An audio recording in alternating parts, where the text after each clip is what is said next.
अभी हमारा एक नेक्स्ट क्वेश्चन है जो कि है विकिरणी विधि के स्वरूप का वर्णन करें। इस सिलसिले में संरचनात्मक प्रतिमावली विधि के विभिन्न प्रकारों का उल्लेख करना है। Describe the nature of radiological method in this context, point out the different types of structural imaging methods.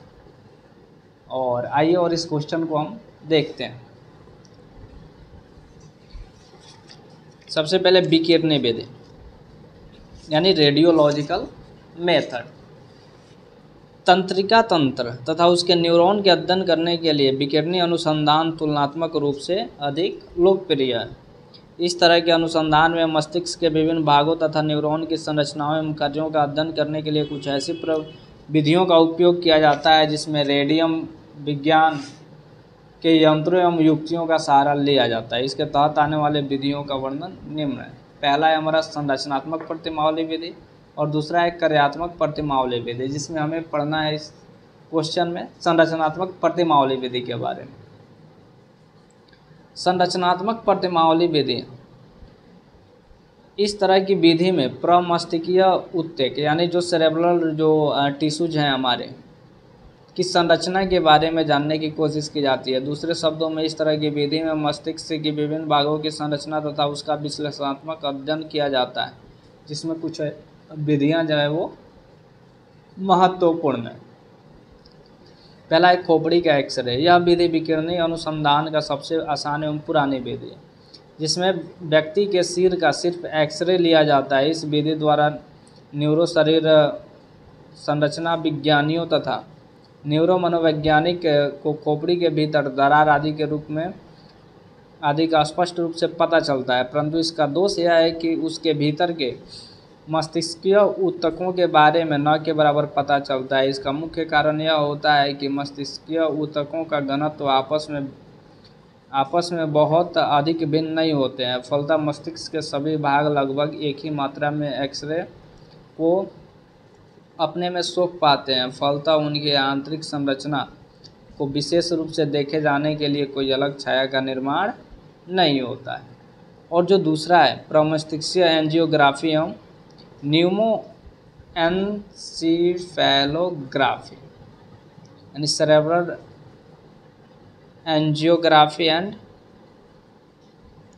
न्यूमोएन्सीफेलोग्राफी। प्रमस्तिष्कीय angiography एक ऐसी विधि है जिसमें उक्त समस्या का बहुत हद तक समाधान होते पाया गया है। एंजियोग्राफी, जिसे आर्टेरियोग्राफी भी कहा जाता है, में एक विशेष तरह का रंग जिसे रेडियोपेक रंग कहा जाता है का सुई प्रमस्तिष्कीय प्रवाह में भेज दिया जाता है, जिससे वहाँ के धमनी तथा नस को एक्सरे द्वारा आसानी से देखा जा सकता है। इसके आधार पर वैज्ञानिकों को प्रमस्तिष्क के धमनियों एवं नसों के सामान्य पैटर्न से भिन्न संरचनात्मक परिवर्तन के बारे में अनुमान लगाना संभव हो जाता है।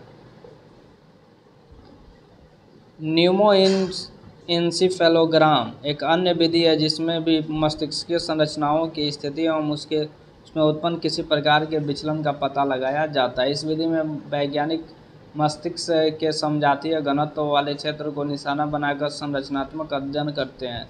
ऐसा करने के लिए वे प्रमस्तिष्कीय वेंट्रिक्स से सेरिब्रोस्पाइनल तरल पदार्थ को निकाल देते हैं और उसके जगह पर हवा भर देते हैं। इससे इर्द गिर्द के उत्तेजकों की तुलना में वेंट्रिकल जो है कम घना दिखता है, जिसके आधार पर वैज्ञानिक उस क्षेत्र के संरचनात्मक परिवर्तन को आसानी से देख पाते हैं। तीसरा है कंप्यूटरीकृत टोमोग्राफी स्कैन, यानी इसको हम सीटी स्कैन कहते हैं। जो सीटी स्कैन है इसके बारे में क्या है, इस प्रविधि में एक्सरे का किरण पुंज को व्यक्ति के सिर में प्रवेश कराया जाता है। जो एक्सरे का किरण पुंज है वो हमारे सिर में, सीटी स्कैन ज़्यादातर आपने देखा ही होगा, और फिर उसे धीरे धीरे पूरे शरीर में वृत्तांश के रूप में घुमाया जाता है ताकि सभी तरफ से मस्तिष्क का छाया चित्र जो है वो प्राप्त हो सके। इसके बाद इन चित्रों को कंप्यूटर में डाला जाता है जो इस तरह की प्रतिमाएं उत्पन्न करता है, जिससे मस्तिष्क के विभिन्न भागों में, खासकर अधिक घनत्व वाले भागों में होने वाले सूक्ष्म परिवर्तनों का पता लगाया जा सके। इसके अतिरिक्त क्रॉस सेक्शन ढंग से मस्तिष्क की एक प्रतिमा उत्पन्न हो सके। अध्ययनों से यह स्पष्ट हुआ है कि सीटी स्कैन द्वारा भाषा, विकृति, स्मृति लोप, रक्तघात में होने वाली मस्तिष्कीय क्षति के बारे में आसानी से जाना जा सकता है, और इस विधि को सबसे पहले 1970 में उपयोग में लाया गया था। उसके बाद जो चौथा है हमारा मैग्नेटिक रेजोनेंस इमेजिंग, यानी जो MRI आपने देखा होगा किसी किसी का कराया जाता है। इस प्रविधि में मस्तिष्क की प्रतिमा को एक तीव्र एवं मजबूत चुंबकीय क्षेत्र के सहारे प्राप्त किया जाता है। हाइड्रोजन परमाणु जो सभी जीवित ऊतक में पाए जाते हैं को जब चुंबकीय क्षेत्र में अनावृत कराया जाता है तो इससे ऊर्जा के कुछ मापनीय तरंग उत्पन्न होते हैं। MRI में इन तरंगों को मापा जाता है और मस्तिष्क की प्रतिमाएं बनाने के लिए उसे संयोजित किया जाता है। चूँकि ऐसी प्रतिमाएं MRI प्रतिमाएं काफ़ी स्पष्ट होती हैं, अतः वे बहुत सारी मस्तिष्कीय जो विकृतियाँ हैं उनका संरचनात्मक परिवर्तनों की पहचान करने में काफ़ी लाभदायक भी जो है सिद्ध हुआ है।